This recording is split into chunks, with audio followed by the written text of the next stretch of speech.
കാലടി കളപാട്ടുപുരം പള്ളിയിൽ ഈശോയുടെ തിരുഹൃദയത്തിന്റെയും വിശുദ്ധ സെബസ്ത്യാനോസിന്റെയും തിരുനാളിന് കൊടിയേറി. കൊടിയേറ്റ് കർമ്മം ഫാദർ അഗസ്റ്റിൻ ഭരണിക്കുളങ്ങര നിർവഹിച്ചു.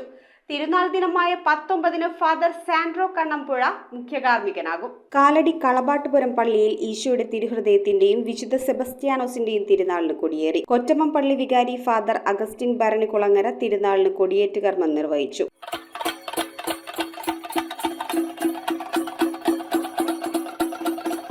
തുടർന്ന് വിശുദ്ധ കുർബാന, പ്രസംഗം, നൊവേന എന്നിവ നടന്നു. വിശുദ്ധ സെബസ്ത്യാനോസിന്റെ തിരുനാൾ ദിനമായ ശനിയാഴ്ച വൈകിട്ട് 5 മണിക്ക് രൂപമെഴുന്നള്ളിപ്പ്, തിരുവെഞ്ചരിപ്പ്, പ്രസിദ്ധന്തി വാഴ്ച, തുടർന്ന് ആഘോഷമായ വിശുദ്ധ കുർബാനയ്ക്ക് ഫാദർ പോൾസൺ പേരപ്പാടൻ മുഖ്യകാർമ്മികത്വം വഹിക്കും. ഫാദർ എബിൻ കളപ്പുരക്കൽ സന്ദേശം നൽകും. തുടർന്ന് പ്രദക്ഷിണം, പരിശുദ്ധ കുർബാനയുടെ ആശീർവാദം എന്നിവയും ഉണ്ടാകും. തിരുനാൾ ദിനമായ ഞായറാഴ്ച രാവിലെ 7-ന് വിശുദ്ധ കുർബാന, തുടർന്ന് വീടുകളിലേക്ക് അമ്പെഴുന്നേൽപ്പ് എന്നിവ നടക്കും. തുടർന്ന് 5 മണിക്ക് ആഘോഷമായ തിരുനാൾ കുർബാന ഫാദർ സാൻഡ്രോ കണ്ണമ്പുഴ മുഖ്യകാർമ്മികനാകും. കാലടി സെന്റ് ജോർജ് പള്ളി വികാരി ഫാദർ മാത്യു കിൽക്കൻ സന്ദേശം നൽകും. News bureau, Kalady. ഇറമ്പത്ത് ഗ്രൂപ്പിന്റെ ഇറ ഫർണിച്ചറിന്റെ എക്സ്ക്ലൂസീവ് ഷോറൂം 20,000 സ്ക്വയർ ഫീറ്റിൽ കോട്ടപ്പടിയിൽ. സ്കിൽഡ് ഡിസൈനേഴ്സ് ആൻഡ് എഞ്ചിനീയേഴ്സ് രൂപകൽപ്പന ചെയ്ത traditional and architecture design furniture. നിങ്ങളുടെ സ്വപ്ന ഭവനം ഒരു സ്റ്റേറ്റ് ഓഫ് ആർട്ടാക്കുവാൻ എന്നും നിങ്ങളോടൊപ്പം ഇറമ്പത്ത് ഇറ ഫർണിച്ചർ, കോട്ടപ്പടി, കോതമംഗലം.